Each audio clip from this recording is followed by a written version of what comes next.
কমে ওরা এই জিনিসটা করতে পারছে, তাহলে হচ্ছে দিন প্রতি 100 টাকা করে দিতে হচ্ছে। তো আলটিমেটলি এটাতে ওদের সুবিধা হচ্ছে, কিন্তু লাভ হচ্ছে যারা মানে সুযোগ সন্ধানী এরকম মানুষদের বা পলিটিশিয়ান এই ধরনের মানুষদের সুযোগ হচ্ছে। বাট আমাদের মতো জনসাধারণ যারা, ওদের প্রচুর পরিমাণ হ্যাসেল হচ্ছে। যারা এই যে এভাবে অবৈধ যারা দখল করে রাখছে আর যাদের মাধ্যমে এটা দখল করে রাখছে, আমি মনে করি যে এদেরকে যদি একটা নির্দিষ্ট একটা জায়গা দেওয়া যায় তাহলে আমাদের পথচারীদের জন্য যাতায়াতটা অনেকাংশে সুবিধা হয়ে যায়। ভোগান্তি তো প্রচুর হচ্ছে, কারণ প্রথমত এগুলো রোড সাইড এক একটা, হ্যাঁ, তো দেখা যাচ্ছে চলাচল করার সময় একটা জ্যাম হয়, প্রচণ্ড পরিমাণ জ্যাম হয়, সেটা একটা প্রবলেম। অ্যান্ড দেখা যাচ্ছে এই জায়গাটাতে, এই এরিয়াতে, 10 এরিয়াতে প্রচণ্ড পরিমাণে ছিনতাই হচ্ছে। হ্যাঁ, এটার সুবিধা কীভাবে, মানে এটা কেন হচ্ছে? কারণ দেখা যাচ্ছে অনেক ভিড়ে মানুষ এই সুবিধাটা নিচ্ছে। তারপরে এই যে ধাক্কাধাক্কির একটা বিষয় তো থেকেই যায়। আমার মনে হয় আর এই জিনিসগুলোর জন্য আসলে আলটিমেটলি লাভবান হচ্ছে দেখা যাচ্ছে যারা এই জায়গাগুলো দিচ্ছে, মানে সরকার তো এই জায়গাগুলো অ্যালট করে দেয়নি কারোর জন্য।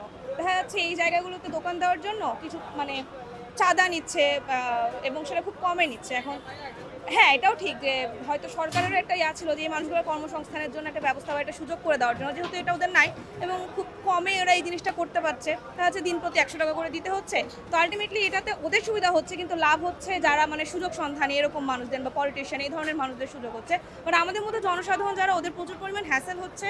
কারণ এই যে দেখেন, এমনিতে 10-এর মতন একটা জায়গা, যেটাকে আমরা গোল চত্বর বলি, প্রচণ্ড পরিমাণ জ্যামের কারণে আমরা হ্যাসেল ফিল করতেছি অ্যান্ড অনেক প্রবলেম ফেস করতেছি আর কি জেনারেল লাইফে। তো আমাদের মনে হয় যে এই ধরনের আর জন্য আমাদের জনসাধারণের জন্য যে জিনিসগুলো তৈরি করা হয়, সেটা যদি আমাদেরই হ্যাসেলের কারণ হয়, সেটা আসলে আমি মনে করি না কোনো দিক থেকে লাভজনক হলেও খুব কম মানুষের জন্য বা অল্প সংখ্যক অ্যামাউন্ট মানুষের জন্য এটা লাভজনক হচ্ছে। বাট আমাদের মতন যারা সচরাচর চলাফেরা করে, আমাদের জন্য এটা কখনোই লাভজনক হচ্ছে না।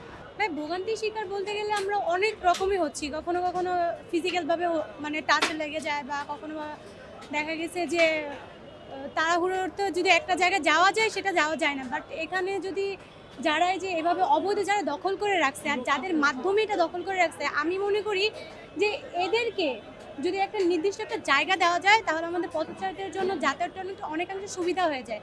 যে বা যারা এটার সাথে জড়িত, আমি তাদেরকে বলবো যে আপনারা একটু এদের প্রতি একটু দৃষ্টি আকর্ষণ করেন এবং রাস্তার যে অবৈধভাবে যে আপনারা দখল করে রাখছেন আর যাত্রীদের যে ভোগান্তি, এটা আপনারা দূর করেন। কেননা আপনারা যদি যাত্রীদের বা এই যে যারা চলাচল করে পথচারীদের যদি ভোগান্তি যদি আপনারা দূর করতে না পারেন, তাহলে কেউ কিন্তু আপনাদেরকে এই যে সুন্দর দৃষ্টিভাবে দেখবে না, বা আপনাদের হাজারটা ভালো যদি কাজও থাকে বা আপনাদের হাজারটা উন্নয়নমূলক কাজ থাকলেও কিন্তু তারা একটু স্বীকার করতে পারবে না।